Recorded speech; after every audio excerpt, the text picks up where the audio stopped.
sometimes it's just to me it just has. But the thing I like most now since I've been writing is just to make it short and pack a punch. That's what I like to do. You know, it's just to create thought or even emotion. That's my whole objective. That's what I like to do about that. You know, I think you guys are the ones that need to get into the schools and talk to kids, because one of the things that you just said, James, was that you went to a library and you said that you were a poet and the kids looked at you like you were crazy. It was actually the people that worked there. They just were like, I said I do poetry, and they just thought it was going to be deep, super, like what they saw in Living Color or something, like sort of like making fun of it. And I was like, just listen to it. I mean, you don't have to like it. And when they heard it, they liked it, and then went from there. But they just had no idea. But as soon as I said I do like spoken word poetry, they just was like, oh, you one of those, you know. And they don't know that there's more of an urban style. There's more of a, there's different styles. It's not everybody what you saw on, somebody making a satire of it or a parody of it. That's not what it always is. So that's what I'm saying. Yeah, a lot of times that's what it is. Like, I could do both. Yeah, I could get both. Here you see, when Love Jones first came out, everybody wanted to bring a young lady they were interested in, a young man they were interested in, and do a love poem because they saw it on TV. When HBO started doing Def Poetry Jam, everyone who thought they can write started screaming their poems real loud and acting them out because they thought that's what was in. That's true. You have, and that continues everywhere. You see it in TV shows. So when people say, "Oh, you do poetry," it's like, "Oh, so you get like."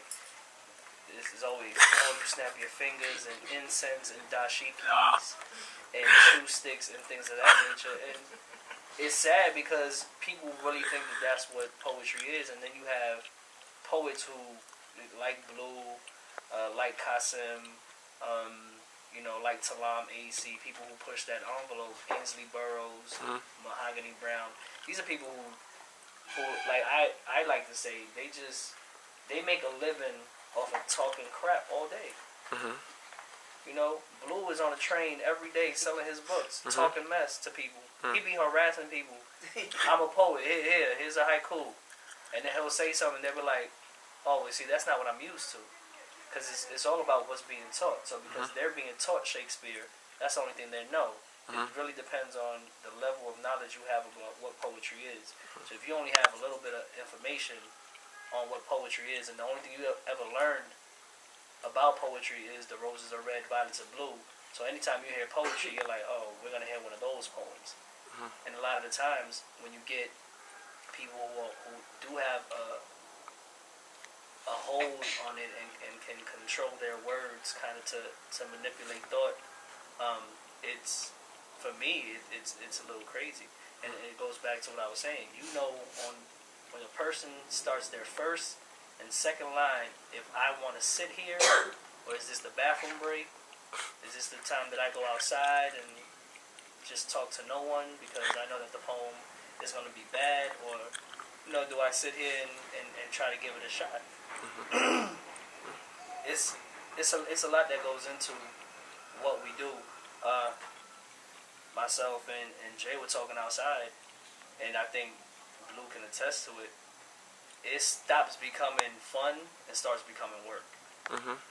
Like when I first started, I was in every open mic. If there was an open mic Monday, Tuesday, Wednesday, Thursday, and Friday, I was there. Then after a while, it's like, well, we want you to be here. And it stops becoming fun and starts becoming more of a business. So that's where things change. But because you're an artist, you have to be able to still keep true to yourself regardless of what you do.